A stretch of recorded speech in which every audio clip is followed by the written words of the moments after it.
문단물 가자. 하나, 둘, 셋, 넷, 5개 문단으로 이루어져 있습니다. 6개 문단. 자, 6개 문단으로 7개 문단. 7개 문단. 알겠죠? 7문단이고.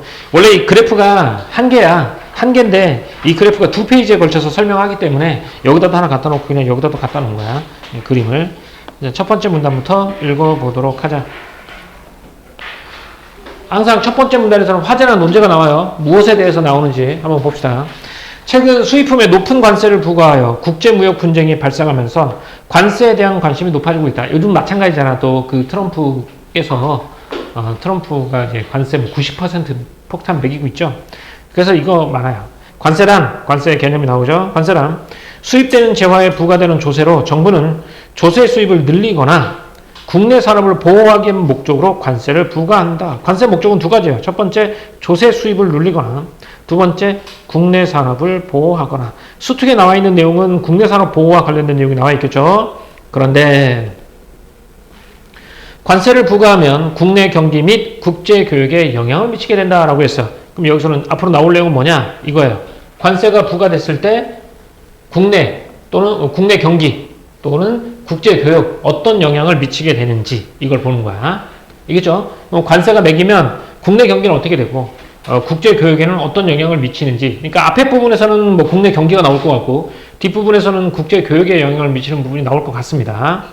자, 관세가 국내 경기에 미치는 영향을 살펴보기 위해서는 이라고 나와 있는데 밑줄 그을게요. 국내 경기에 미치는 영향을 알아보기 위해서는 어쨌든 수요와 공급의 원리를 알아야 한다라고 했어. 그러면 제일 먼저 나오는 게 국내 경기에 미치는 영향을 살펴볼 거야. 그런데 그러려면 수요와 공급의 원리를 알아야 돼. 그래서 수요와 공급의 원리가 나올 거야. 이거 기본적인, 경제에서 아주 가장 기본적인 그래프가 나와 있죠. 공급 곡선, 수요 곡선. 그리고 경제 그래프는 항상 이 세로축에는 숫자로 가치가 매겨질 수 있는 것들이 나와. 가치. 그래서 가격. 이쪽은 양이야. 이 양과 가격의 이게 위치가 바뀌어버리면 우리가 설명할 수 있는 경제 현상들이 설명이 안 돼. 그러니까 이 그래프에서 세로는 무조건 가치, 오른쪽은 양 이렇게 되어 있는 거고, 이건 무슨 곡선? 공급 곡선. 이건 무슨 곡선? 수요 곡선이야. 근데 이 공급 곡선과 수요 곡선에 대한 설명도 좀 해줄게. 수요 곡선은 우리가 다른 말로 뭐라고 하냐면 수요 곡선은 소비자가 최대로 지불할 수 있는 용의, 그러니까 내가 최대로 지불할 수 있는 의도가 있는 금액들의 선이야. 최대 지불 용의 금액을 연결하는 거야.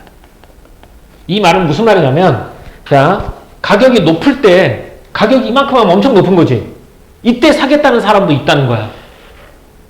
나는 어떤 물건이든 간에 만약에 감자를 판다고 생각해보자. 감자를 좋아하는 사람도 있고 싫어하는 사람도 있고 감자를 안 먹으면 죽는 사람도 있다고 쳐보자고. 그러면 감자를 안 먹으면 죽는 사람은 가격이 얼마가 되는지 무조건 살 거란 말이야. 그런 사람은 여기 있을 거야. 가격이 높아도 무조건 사. 이런 사람들. 근데 몇 명 없겠지? 근데 감자를 좋아해. 나는 가격이 좀 높아도 살 거야. 이런 사람들도 있겠지? 나 감자는 싫어해. 야, 감자 아무리 싸도 안 먹어. 이런 사람도 있을 거잖아. 그래서 이건 최대 지불 용의가 있는 사람들의 점을 다 찍어서 걔를 연결한 거라고 보는 거야. 그래서 비싼 가격에 사는 사람은 되게 적고 싼 가격에 사는 사람은 되게 많다는 거야. 왜? 아무리 비싸도 사는 사람은 쌀 때도 무조건 사니까. 그치? 근데 나는 싸게 살 생각을 갖고 있는데 가격이 비싸. 그럼 안 살 거야, 이 사람들은. 이게 최대 지불 용의가 있는 금액을 연결한 게 수요 곡선이야. 그럼 공급 곡선은 뭐냐? 공급 곡선 뭐 되겠냐? 내가 최소한 받아야 될 금액인 거야. 공급자가 최소한 받아야 할 금액, 받아야 할 금액을 연결하는 거야. 이게 공급 곡선이란 말이야. 내가 감자를 파는 사람이야. 나 당장 이거 감자 보기만 해도 질려. 이거 빨리 팔았으면 좋겠어. 이런 사람들은 나한테 이만큼만 가격만 줘도 나 팔 거야. 이런 사람들. 나 이만큼 주니까 여기가 100원이라고 쳐보자. 나는 야 100원 줄 테니까 감자 팔 사람 그랬더니 없어. 빵명. 150원 줄게 감자 팔 사람 이만큼. 야 200원 줄게 팔 사람 더 많아져. 점점 사람들이 많아져. 그렇지? 그런데 야 100만 원 줄게 팔 사람 다 팔아. 이거야. 그 100만 원 줄게 팔 사람 이런 사람들이야. 그러면 어디서 결정되냐면 여기서 결정되는 거야. 가격이 만약에 500원이라면 600원 나는 최소의 받아야 할 금액이 600원이야 라고 말하는 사람도 있겠지. 그럼 이건 거래가 되겠니 안 되겠니? 거래가 안 되는 거야. 그래서 여기는 거래가 안 돼. 봐. 사는 가격도 살 때 가격이 600원이야. 야 나는 500원이면 살 거야. 최대 지불 금액이 나는 500원이야. 이 사람들은 물건을 살 수 있어 없어? 없지. 가격이 600원이니까. 그래서 여기는 거래가 안 되고 거래가 이루어지는 부분은 어디야? 요 안쪽으로 거래가 이루어지는 거야. 거래가 이루어진다고 했을 때 높은 가격은 안 받잖아. 딱 이 가격만 받는 거잖아. 그래서 거래가 이루어지는 이 P 지점을 우리는 뭐라고 부르냐면 여기가 균형 가격이야. 시장에서 거래되는 가격인 거지. 그 여기가 양은 균형 양이 되는 거야. 이렇게. 그래서 시장에서 거래되는 양은 Q0만큼이고 이때 시장에서 거래되는 가격은 P0인가 이게 가격인 거야. 알겠죠? 여기까지가 가격입니다. 여기는 거래가 안 되는 부분이에요. 이제 그런데 한 가지만 더 보자. 희사, 이 사람은 1,000원을 줘도 자기는 살 사람이지. 그지? 근데 실제 가격은 얼마야? 500원이지. 그럼 이 사람한테는 얼마 이득 본 거야? 500원 이득 본 거지? 근데 실제로 돈을 이득 본 건 아니지만 느낌이 그렇잖아. 나는 저거 1,000원에도 살 생각 있어. 그런데 500원이야. 개이득. 너 500원 이득 받는 이거지. 여기 있는 사람은 가격이 500원이라 치면 나는 600원에 살 생각이 있었어. 근데 500원에 파는 거야. 나이스! 100원 이득 봤다고 보는 거지. 그래서 여기 있는 거 원래 가격보다 더 높은 가격을 제시하려고 했던 사람들이 있겠지. 이런 사람들. 이런 사람들은 이득 봤다고 생각하는 거야. 그래서 이걸 뭐라고 불러? 소비자 잉여라고 부르는 거야. 얘가. 이건 이제 좀 뒤에 설명이 나오겠죠. 어쨌든 경제 그래프는 기본적으로 이렇게 되어 있습니다. 자, 세 번째 문제 가볼게요. 그림은 가격에 따른 수요량과 공급량의 변화를 나타내는 그래프이다. 여기서 수요 곡선이죠. 재화의 가격에 따른 수요량의 변화를 나타내는데 가격에 따른 수요량의 변화야. 가격이 이만큼이었을 때는 가격이 높을 때는 수요량이 적어. 가격이 낮으면 낮을수록 수요량이 늘어나는 거야. 그래서 가격에 따른 수요량의 변화를 나타내는 거야. 그래프에서 가격은 재화 한 단위를 추가 소비를 위한 소비자의 지불용이 가격이야. 한 단위를 추가 소비해서 지불용이가 얼만큼 지불할 수 있느냐를 나타내기도 한다. 이렇게. 공급곡선은 이거예요. 재화의 가격에 따른 공급량이야. 재화의 가격이 이만큼이야. 그랬더니 이만큼 공급해. 이만큼이야. 이만큼 공급해. 가격이 높아. 그럼 더 많이 공급하겠죠. 변화를 나타내는데 그래프에서의 가격은 재화 한 단위를 추가 생산을 위한 생산자의 판매용이 가격이야. 판매용이 가격. 이걸 연결하는 것이라고도 한다. 이거야. 다음 그래프에서 가격은 수요와 공급의 원리에 따르면 재화의 균형 가격은 수요 곡선과 공급 곡선이 만나는 P 재료에서 형성된다라고 했죠. 이게 P 재료가 여기에요. 균형 가격. 재화의 가격이 P1로 올라가면 가격이 여기까지 올라가게 되죠. 가격이 올라가게 돼요. 이렇게 올라가게 돼요. 수요량은 줄어들죠. 봐요. 수요량이 원래 여기였단 말이야. 그럼 이렇게 해서 여기까지가 수요량이 줄어들게 되겠죠. 그리고 공급량은 Q2로 증가하지만 공급량은 어디가 되겠어요? 여기가 공급량이죠? 여기가 공급량은 증가되죠? 재화의 가격이 P2로 내려가면 재화의 가격이 P2로 내려가게 되면 만약에 이렇게 내려가게 된다면 수요량은 Q2로 증가하고 수요량은 여기죠? 여기로 증가하고 공급량은 어떻게 되겠어? 공급량은 Q1으로 줄어들게 된다. 이런 뜻이에요. 이해됐죠? 그래프 자체는? 자, 그래프 다시 설명해 줄게. 좀 지우고.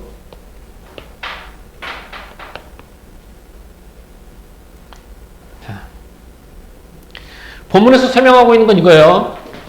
공급 곡선은 가격 변화에 따른 공급량의 변화예요.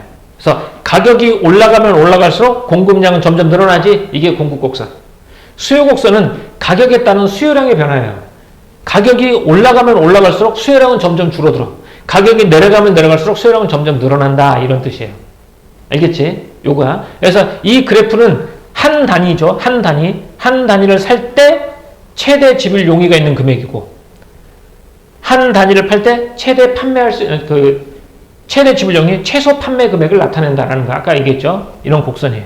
그래서 이런 곡선이 나타나 있는데 시장에서 거래되는 것은 수요 곡선과 공급 곡선이 만나는 지점에서 가격과 양이 결정되는 거야. 이게 그래서 이걸 균형 가격이라고 부르고 균형 양이라고 불러요. 근데 가격이 올라가요. P0에서 가격이 P1으로 올라가게 되면 여기 되죠. 이렇게 되죠. 가격이 올라가게 되면 수요량은 여기 있다가 일로 줄어들게 되는 거고 공급량은 여기 있다가 이렇게 늘어나게 된다는 거야. 여기까지 이해됐죠? 근데 만약에 가격을 P0에서 P2로 내려요. P2로 내리게 된다면 공급량은 여기에서 일로 줄어들게 되고 수요 곡선은 수요량은 여기에서 이만큼 늘어나게 된다는 거야. 그 가격이 떨어지면 사는 사람이 많고 가격이 높아지면 파는 사람이 많다. 이렇게 되는 거야. 이렇게. 근데 이걸 우리가 생각하기로 경제현상은 머릿속으로 실물을 생각하면 좀 어려워. 야, 올해 수박이 풍년이 났어. 그러면 가격은 어떻게 될까? 흔해지니까 가격이 싸지겠네. 이렇게 생각하는 게 아니라 그래프에서 수박이 많이 생산됐어. 가격은 어떻게 될까? 많이 생산됐다고? 공급량이 그러면 어떻게 생각해야 되겠어? 가격을 먼저 생각해야 돼. 수박값이 떨어졌대. 그럼 시중에 수박이 많겠구나 이거야. 가격이 떨어졌어. 그러면 공급량은 줄어들겠다. 이거 그래프로 판단하는 게 훨씬 좋다는 거야. 자, 일단 여기까지는 그래프 이거예요. 그래서 여기가 균형 가격, 여기가 균형 양. 가격이 올라가면 수요량은 줄어들고 공급량은 늘어나고 가격이 내려가면 공급량은 줄어들고 수요량은 늘어나고 이게 되는 거야. 됐죠? 여기까지야. 자, 좋아. 다음 가보자. 그래프를 그대로 옮겨놨어요. 여기다. 이처럼 재화의 가격 변화로 수요량과 공급량이 달라지면서 소비자 잉여와 생산자 잉여에도 변화가 생기게 된다라고 했어. 그래서 여기서 아까 생산자 잉여와 소비자 잉여가 뭐가 생기게 돼? 변화가 생기게 된다. 여기서 잉여란 제품을 소비하거나 판매함으로써 얻는 이득이야. 이득으로. 소비자 잉여는 소비자가 어떤 재화를 구입할 때 지불할 용의가 있는 가격과 실제 지불한 가격의 차이고 이게 소비자 잉여. 생산자 잉여는 생산자가 어떤 재화를 판매할 때 실제 판매한 가격과 판매할 용의가 있는 가격의 차이다라고 했어. 이게 아까 그 말인 거잖아. 자, 이 수요 곡선이란 최대 지불용이 있죠. 나 살만한 이 정도 금액이면 살 거야. 이 금액이야. 근데 실제 거래된 금액은 이 금액이고 이 사람은 나 여기에도 살 생각이 있었지. 그런데 실제 가격이 여기서 형성됐지. 얼마큼 이득이야. 이만큼 이득인 거야. 그래서 사는 사람이니까 여기가 소비자 잉여가 되는 거야. 공급자 잉여는 뭐냐면 나 이만큼의 가격에도 팔 용의가 있었어. 그런데 실제 가격이 여기서 형성됐지. 그러면 이만큼이 내가 이득 본 거야. 이걸 생산자 잉여라고 불러. 그럼 여기서 봐라.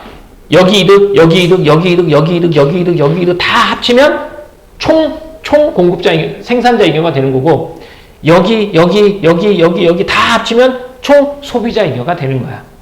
그래서 그래프상에 보자면 여기 윗부분 여기 가라고 나와 있죠? 여기 윗부분 여기 이 부분은 나 이만큼이어도 살 생각 잠깐만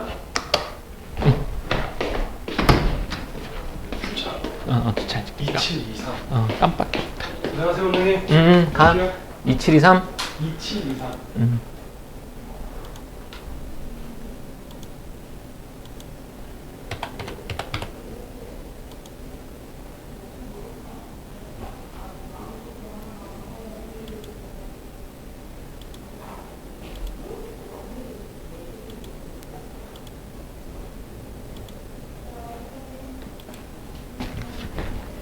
봐, 니네도 덥지? 덥잖아.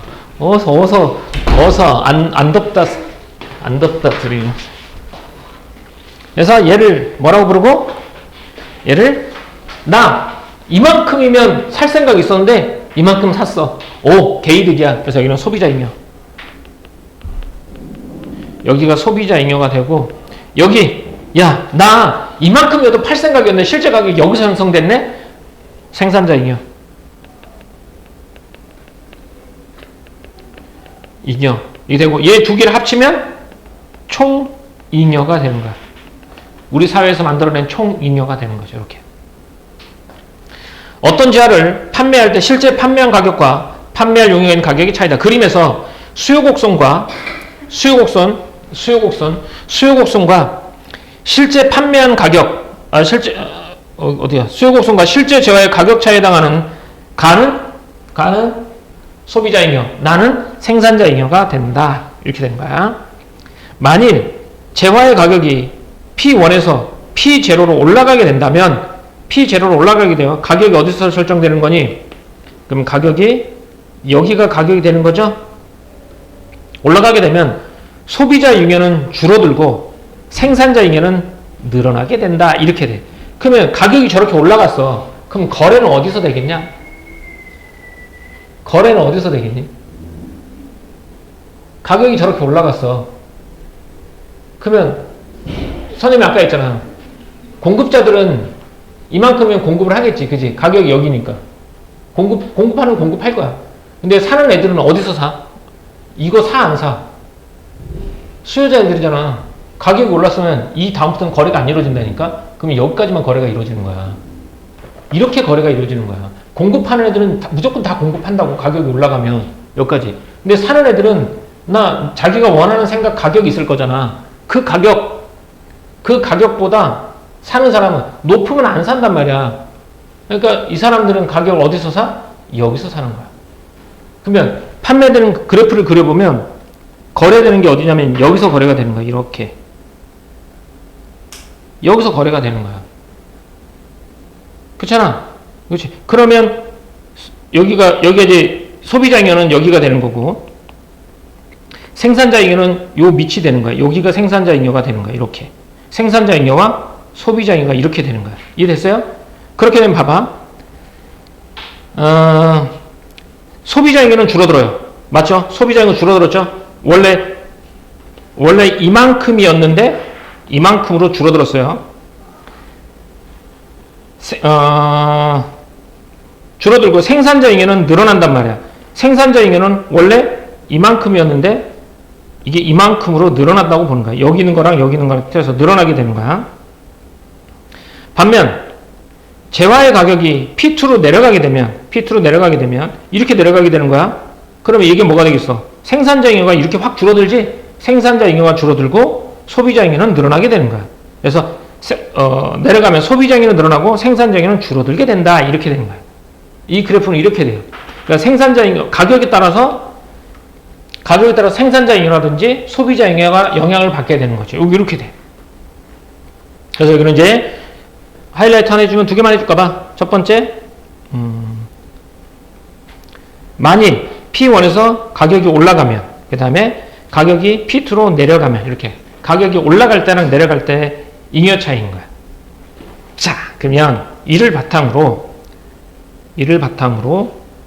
국내 경기에 미치는 영향을 살펴보자. 이렇게 됐어요. 아까 뭐라 그러냐면 잘 봐요. 여기에서 관세가 국내 경기에 영향을 미치는 걸 살펴보기 위해서 시장에서 수요와 공급의 원리를 알아야 된다고 했죠? 그래서 우리 지금 뭘 알아본 거야? 수요와 공급의 원리를 알아본 거야. 수요와 공급의 원리를 알아봤으니까 이제 뭐가? 관세가 국내 경기에 미치는 영향을 봐야 되겠지? 그럼 여기서 관세가 국내 경기에 미치는 영향이 여기에 나오는 거야. 다음, 밀가루 수입 전에 형성된 K국의 밀가루 가격이 수입되기 전에 가격이 키로당 500원이었고 국제 시장에서 형성된 밀가루 가격이 키로당 300원이란 말이야. 국내 가격은 키로당 500원, 국제 가격은 키로당 300원이라고 가정해 보자. K국이 자유무역을 통해 관세 없이 밀가루를 수입하게 되죠. 관세 없이 물가루를 수입하게 되면 국산 밀가루 가격은 수입 가격 수준인 300원까지 내려오게 된다는 거야. 내려오게 될 수밖에 없지.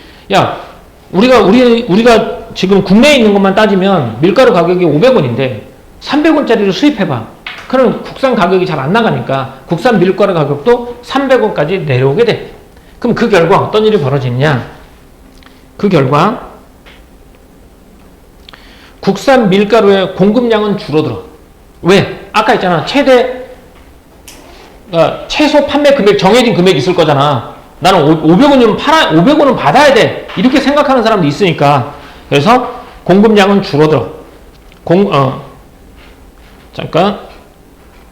공급량은 줄어들지만 오히려 수요량은 늘어나기 때문에 국내 수요량에서 국내 공급량을 뺀 나머지 부분만큼 밀가루를 수입하게 된다라고 했어. 요것도 설명해 줄게. 요거 그래프로 설명해 줄게. 잘 봐. 이게 그래프가 여기 안 나와 있어. 저기 뒤에 그림에 나와 있는 거야. 이 그래프를 요걸 보면서 이 그래프로 저 상황을 살짝 설명해 줄게. 잘 봐.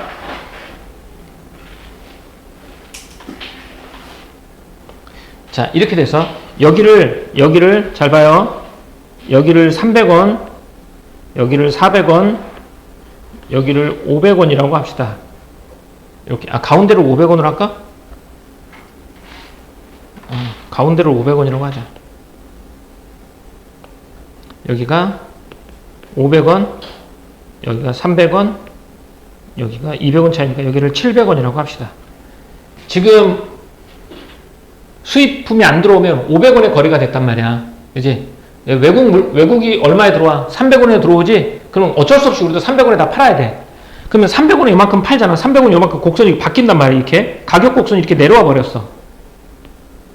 가격 곡선이 이렇게 내려오면 공급량은 어떻게 되니? 공급량은 줄어들지. 그래서 공급량이 이만큼 줄어드는 거야. 그치? 근데 수요량은 어떻게 되니? 오히려 여기서 늘어났지. 그렇게 된 거야. 수요량과 공급량이 부족하잖아. 그러면 어떤 일이 벌어지겠냐? 사고 싶은 사람은 Q2만큼 사고 싶은데 시장에서 공급되는 건 Q5만큼밖에 없어. 그럼 이 차이만큼 뭐 하겠냐? 이 차이만큼, 부족한 만큼 뭐 하겠어? 부족한 만큼 수입하는 거야. 그래서 관세가 없을 때 여기서 여기까지가 수입량이에요. 이게 수입량이야.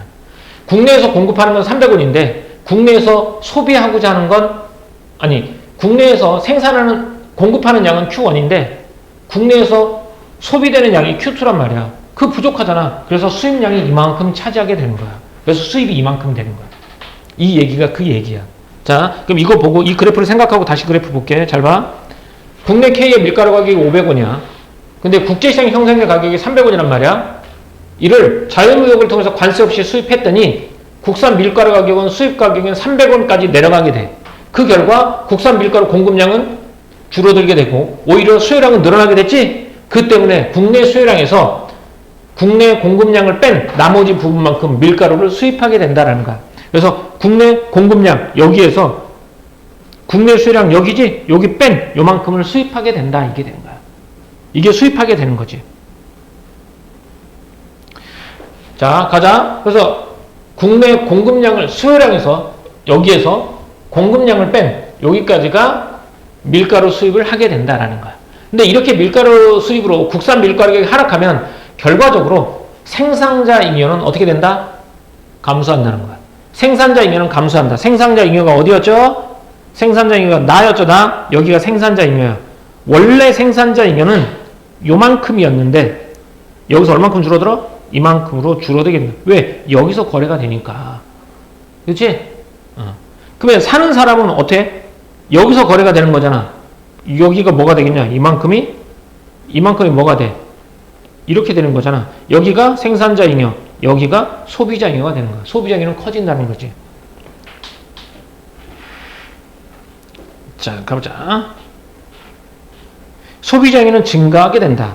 증가한 소비자 잉여가 감소한 생산자 잉여보다 크기 때문에 소비자 잉여와 생산자 잉여 총합인 사회적 잉여는 밀가루 수입하기 전에 비해 커지게 된다. 이렇게 된 거야. 뭐가 커지게 되는가? 결론적으로 말하면 소비자 잉여와 생산자 잉여 총합인 사회적 잉여는 밀가루 수입하기 전에 비해 커진다. 이 얘기야.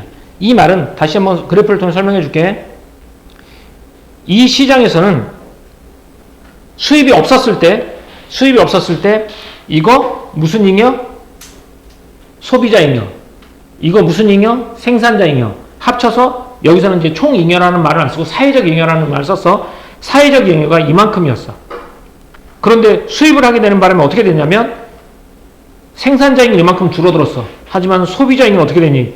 이렇게 늘어났겠지? 그러면 사회 전체 총 잉여는 이만큼이 돼버린 거잖아. 얼만큼이 더 늘어난 거야? 이만큼이 더 늘어난 거야. 그래서 사회 총 잉여는 늘어났다라고 보는 거야. 이걸 글로 이해하면 이해 못해. 그래프로 보이니까 그나마 이해되는 거야. 가영아 이해됐어 이거? 이렇게. 그래서 원래 수입이 없었다면 여기가 사회 총 잉여야. 생산자 잉여, 소비자 잉여. 그래서 가격이 내려와서 공급량은 확 줄어들었어. 그래서 공급량은 0이야. 근데 수요량은 확 늘었어. 그래서 이만큼이 수입을 해. 수입을 하게 돼. 그러면 수요자는 뭐냐면 나 원래 이만큼 가격으로 다 살 생각이 있었는데 실제 거래가 여기서 일어나. 그러니까 수요자 잉여는 이만큼 늘어나고 소비자 잉여는 생산자 잉여는 요만큼밖에 안 돼. 그래서 생산자 잉여는 많이 줄어들지만 수요자 잉여는 소비자 잉여는 더 크게 늘어나. 총합인 사회적 잉여는 원래는 이 세모였는데 이 세모에서 이만큼이 더 늘어나서 어떻게 돼요? 이렇게 그림이 그려지는 거야. 이렇게 되는 거야. 이게 소비자 잉여와 관련되어 있는 거야. 여기까지. 자, 다음 거 보자. 그런데 지금은 이제 자유무역으로 관세가 없었을 때야. K국이 밀가루에 100원의 관세를 부과할 경우야. 뭐래? 100원의 관세를 부과한다라고 했어요. 저 그래프로 다시 돌아가자. 그럼 100원의 관세를 부과하면 어떻게 되는지 한번 가보자. 잘 봐. 자, 그러면 가격이 얼마에서 결정되는 거냐? 수입품의 가격이 300원이야. 여기다 관세를 얼마를 매겨? 100원을 매기지? 그럼 소비자들은 그거 얼마에 사는 거야? 얼마에 사? 400원에 사지? 그러면 이 가격 곡선이 어떻게 되겠어? 바뀌는 거야. 얼마로? 이렇게 400원으로. 그래서 여기가 400원. 하나를 더 그릴까? 여기 400원이야. 이렇게 돼요. 400원이면 생산자 잉여가 원래 들어가면 이만큼이었는데 줄어들긴 했지. 근데 이렇게 줄어들진 않고 요만큼 줄어들겠지. 그럼 수입량은 어떻게 되겠냐? 여기서 이거 뺀 거니까 수입량은 아예 하나 선을 더 그을게요, 선생님이. 여기다가. 최초 거. 이렇게 돼서 관세를 부과한 거야. 관세 부과. 관세 부과했어. 그랬더니 수입량은 이만큼에서 얼만큼으로 줄어? 이만큼 수입량이죠? 이게 수입량이 이만큼 줄어드는 거야. 이렇게. 그러면 여기서도 정해지지? 그럼 물건의 사회 총 잉여는 얼마큼 되냐면 요만큼이 되는 거야. 사회 총 잉여 이만큼이 되겠죠. 이렇게. 여기가 생산자 잉여, 여기가 소비자 잉여, 둘 합쳐지니까 이만큼이 사회적 잉여가 되는 거야. 이렇게. 그러면 관세를 부과했더니 사회적 잉여는 좀 양이 줄어들었지? 그지? 관세 부과하기 전부다? 이렇게 되는 거야. 이걸 이제 설명을 해보자고. 어떻게 설명했는지 가보자. 이렇게 되면 수입 밀가루의 국내 판매 가격은 얼마가 돼? 400원이 되는 거야. 400원이 돼. 그렇게 되면 국산 밀가루 생산자는 관세 부과 전보다 100원 오른 가격에 밀가루를 판매할 수 있어. 그래서 판매 가격이 400원, 300원, 400원 올라가는 거야. 국산 밀가루의 공급량이 늘어나지?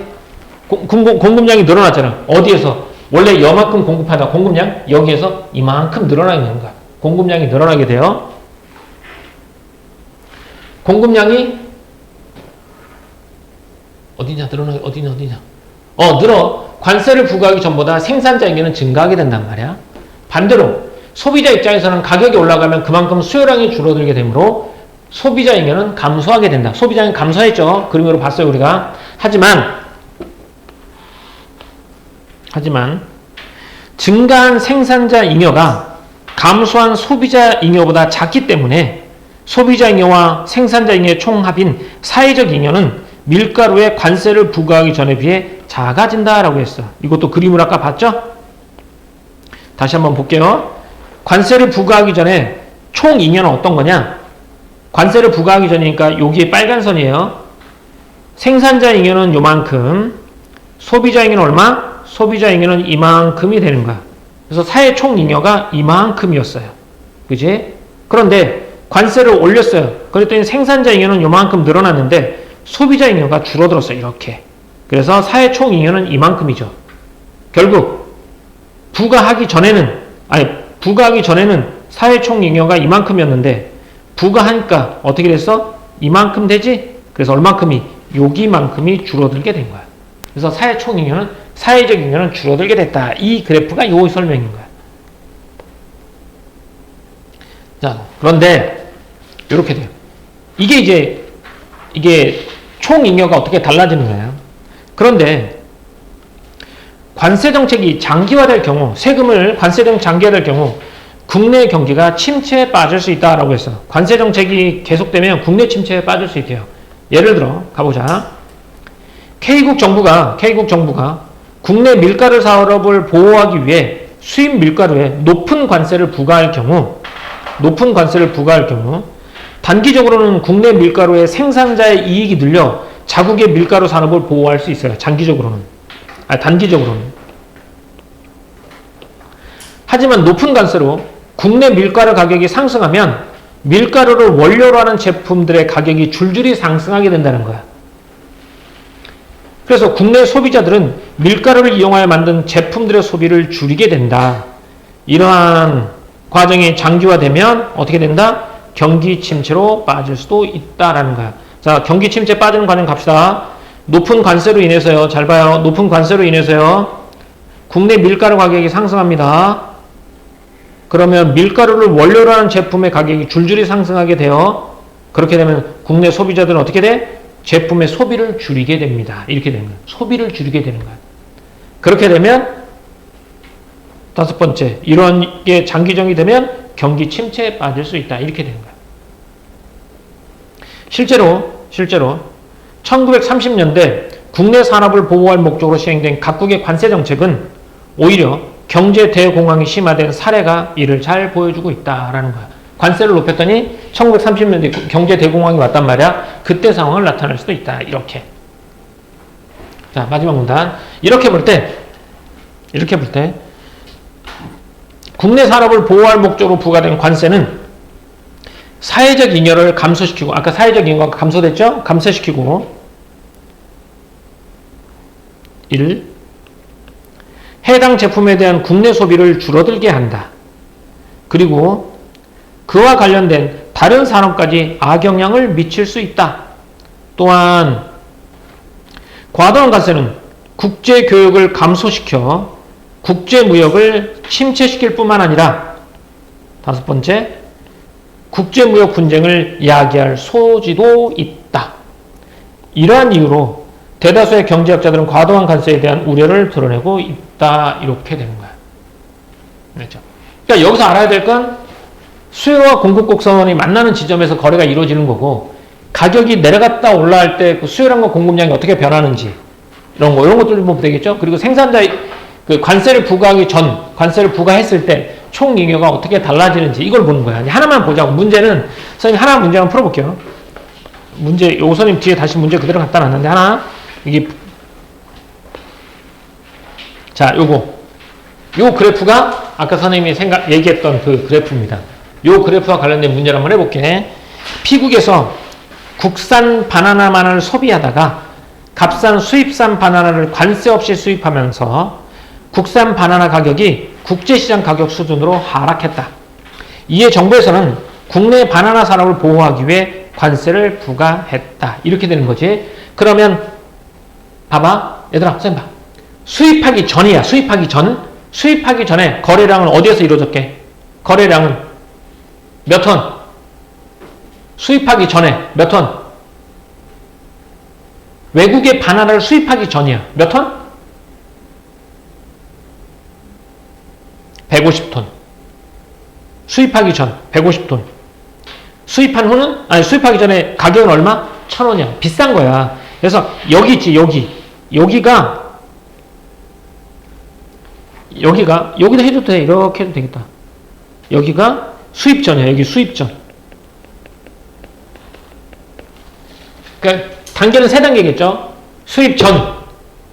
그 다음에 관세 없이 수입했을 때, 그 다음에 관세를 부과했을 때 이렇게 되는 거지. 이게 되겠죠? 이해돼요? 이렇게. 네, 이겁니다. 잠깐만 가볼게.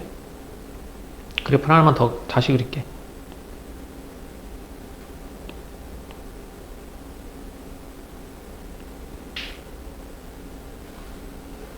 이게 수입전. 바나나 수입전. 이렇게 됩니다. 자, 이 그래프예요. 그럼 관세를 부과하기 전에는 수입량이 얼만큼이라고? 수입량이 여기서부터 여기까지 수입량이야. 관세 부과 전 수입량. 그럼 수입량이 얼마니? 지금 이거 250톤에서 50톤을 빼면 200톤이 되겠죠? 그래서 200톤을 수입했어요. 관세 부과 전에는. 관세를 부과하고 나서는 몇 톤이 수입되는 거니? 200톤에서 100톤이니까 여기는 뭐가 되게? 100톤을 수입하게 되는 거죠? 이렇게 되는 거야. 100톤 수입. 자, 여기 이제 체크를 안 할 테니까 잘 봐. 관세 수입, 그러니까 수입장. 아예 바나나를 수입하기 전에 사회적 총 잉여는 이만큼이었어요. 이건 알죠? 생산자 소비자 항에서 이만큼이었는데 여기다가 수입을 하게 되니까 뭐가 늘어나요? 이게 이렇게 늘어나게 돼요. 그래서 뭐가 늘어나? 총 잉여가 늘어났죠? 그러다가 다시 관세를 부과하니까 여기서 이만큼으로 다시 됐죠. 이렇게 되는 거예요. 단계가 세 단계죠. 첫 번째 수입 전에는 이만큼, 그 다음에 관세 없이 수입했을 때는 이만큼, 그 다음에 관세를 부과했을 때는 얼만큼? 이만큼. 이렇게 되는 거예요. 이 그래프를 좀 이해됐어? 문제 어렵지 않아. 그래프만 이해하면 돼. 자, 그럼 요거 그래프를 바탕으로 해서 문제 한번 풀어보도록 합시다. 바나나를 수입하기 전이죠. 그러면 국내 균형 가격은 톤당 얼마였어? 1000만 원이었다고? 톤당? 단위가 만 원이, 나오네. 톤당 얼마? 1000만 원이었습니다. 맞죠? 1000만 원. 톤당이니까. 수량 톤당이죠. 1000만 원. 다음. 관세를 부과하기 이전에 수입되는 바나나의 수량은 200톤이다. 관세를 부과하기 전이니까 여기죠. 수입되는 바나나의 양은 얼마? 200톤이겠죠. 그래도 맞네요.